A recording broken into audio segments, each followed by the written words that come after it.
నాగరాజుకు court 14 రోజుల రిమాండ్ను విధించింది. ఆయన రాజమండ్రి జైలుకు తరలించనున్నారు. సాయికృష్ణను లాకప్ డెత్ చేశారని సిట్ స్పష్టం చేసింది. ఈ విషయాన్ని రిమాండ్ రిపోర్టులో కోర్టుకు తెలిపింది. మే 6న సాయికృష్ణను టాస్క్ ఫోర్స్ పోలీసులు సీఐ నాగరాజుకు అప్పగించారని పేర్కొంది. మృతదేహాన్ని పిఎస్లో చూసినట్టుగా ఎస్ఐ వాంగ్మూలం ఇచ్చారని వెల్లడించింది.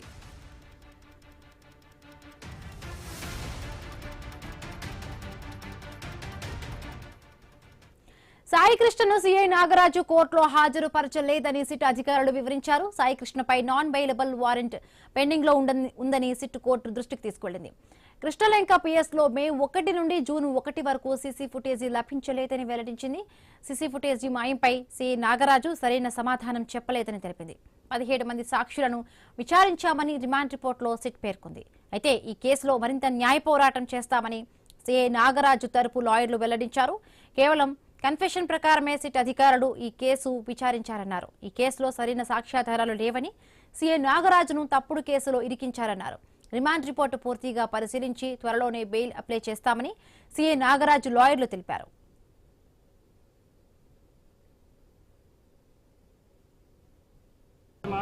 రోజులు రిమాండ్ చేశారండి. రాజమండ్రికి ఈ రిమాండ్ జ్యుడిషియల్ రిమాండ్ ఇచ్చారు.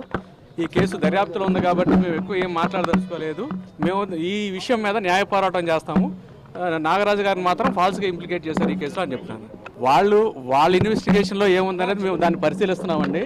ఎంతవరకు మాకు న్యాయ పోరాటం చేయడానికి సిద్ధంగా ఉన్నాం. వాళ్ళు ఏం రాస్తారో పరిశీలించి దాన్ని బట్టి మేము తర్వాత నిర్ణయం తీసుకుంటాం. రిమాండ్ రిపోర్టు పూర్తిగా వేయాలంటే వాళ్ళు 17 మంది సాక్షులు మాత్రం విచారించారు. అది పరిశీలిస్తున్నాము. దాన్ని వాళ్ళు ఏం రాశారు అంటే దాన్ని పరిశీలించి దాన్ని బట్టి మేము యాక్షన్ తీసుకోవాలి. అది తర్వాత తీసుకుంటాం. అవన్నీ కూడా ఇన్వెస్టిగేషన్ పరిధిలో ఉన్నాయండి. ఇప్పుడు దాని గురించి మేమేం మాట్లాడకూడదు. ఇన్వెస్టిగేషన్ చేసిన బట్టి దాన్ని మేము పరిశీలించి తగు యాక్షన్